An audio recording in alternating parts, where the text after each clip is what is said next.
Chief Minister Conrad Sangma on Monday led the International Day of the Girl Child 2025 celebration organised by the Social Welfare Department at Lariti Auditorium, Maukasiang, under the theme "The Girl I Am, the Change I Lead, Girls on the Front Lines of Crisis." The program was attended by Advisor to the Social Welfare Department Paul Lingdaw, MLA Dr. Amperine Lingdaw, senior officials, representatives of the partner organizations, school heads and hundreds of students from 50 schools. The Chief Minister stressed teamwork, safety and empowerment of girls, announcing initiatives like reusable sanitary pad units and safe motherhood care packets made by local self-help groups. He also spoke on tackling drug abuse, strengthening de-addiction centers, and promoting community vigilance. Interacting with students, Sangma addressed concerns on school facilities, safety, and stress-free education, assuring continued government support for their holistic growth. The event also honored young achievers and featured motivational talks and presentations promoting health, education, and gender equality.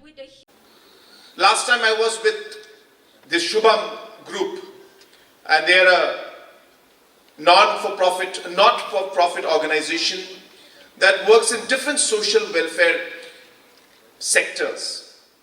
And they came to me, they said they wanted to start a small unit that would produce reusable sanitary pads.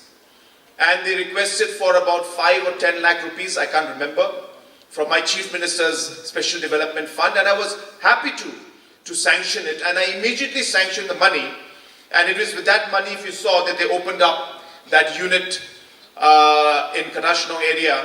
I think it was in Sora area, I forgot the exact location. But they started that particular unit there, and they started producing it.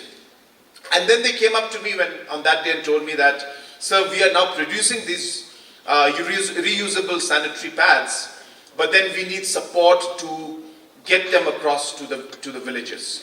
So about, I think a year back or 6 months back, my wife, who happens to be a legislator also, an MLA from Gambegri constituency, so she started this process, and she took, from her own funds, she took certain reusable sanitary pads, and she distributed to the girl child in rural schools in her constituency.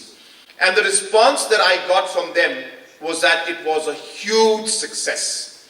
And the children, especially in the rural areas, were very, very happy to get these products. And that was the point where I decided that we need to ensure that every single girl child, whoever desires or wishes to have this, must have it.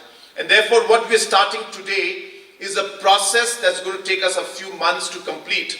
But my target is to ensure that every girl child must receive this packet, and we will be distributing it throughout the state in different regions. And the beauty of this is that these products are made right here in Meghalaya, and these products are made by our own self-help groups.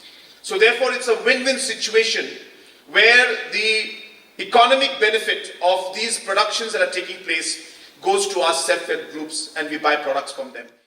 When we have the Safe Motherhood program, as you're all aware, and as soon as the baby is born, we realize that there are many, many mothers and families at the village level, in the rural areas, that don't even have a single piece of, a shirt, pant, or a frock or a skirt to give to their child. There are some cases like that. They don't have enough medicines to give. They don't have the soap. They don't have the different requirements that a baby requires because they are in the rural area. So we have decided to give small packet when the baby is born to the mother, which will include clothes, again made by our self-help groups, which will include towels, which will include soaps, will include some medicinal and kind of nutrient value tablets for the mother as well as for the child, and also a small guide that tells the mother in local language what she should do, and to the father also what he should do when certain situations are there, in case they are not able to connect with the ASHA or with the doctor's concern. So a small manual will be included in that. So I'm hoping that these self-help groups will then further help us in producing the baby clothes that we're going to be distributing to the mothers when the baby is born. So therefore, there's a very strong kind of a socio-economic model which we're trying to develop, where we're trying to help our society, but at the same time ensuring that this help comes from our own self-help groups, and we don't have to buy products from outside. Even the soap that we're going to give, just want to share with you, even the soap that we're going to give is going to be soap that's going to be made by our self-help groups right here in our state of Meghalaya. So this is what we're doing, and a lot of this will happen in the next 6 months to 1 year, and we expect to saturate all of this. But this is just one of the programs that we have. I'm so happy today, the kind of suggestions that have come, whether it's to do with the counseling, whether it's to, and I connect to all the issues that are there. But I tell my daughters one thing. I tell them that at the end of the day, no matter what I say, or whatever their mother tells them, or whatever the society says, or whatever your friends tell you, what matters is what you think and what you believe in.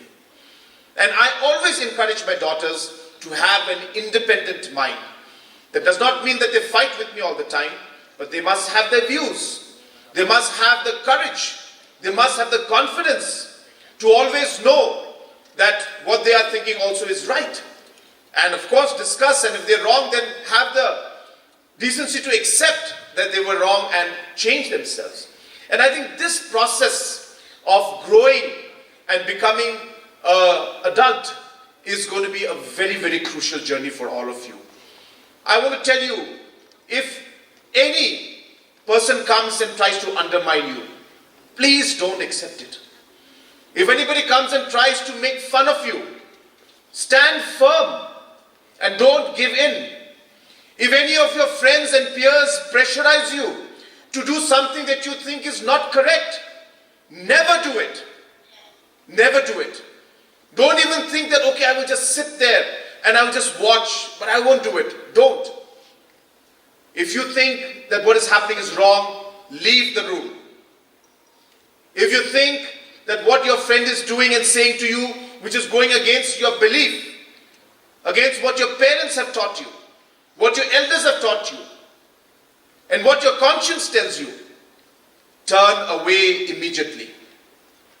I'll tell you, sometimes these fractions of seconds, the decisions you make, could be a matter of life and death. That is how important these decisions are. Sometimes as young children, we don't know, we go along with the pressure and we say, okay, my friends will feel bad. Don't ever have a doubt on that. If your friends are forcing you to do the wrong thing, they're not your friends. I'm not trying to break your friendship with your friends, but I'm trying to tell you that you have the right to choose what is good for you and what is not good for you.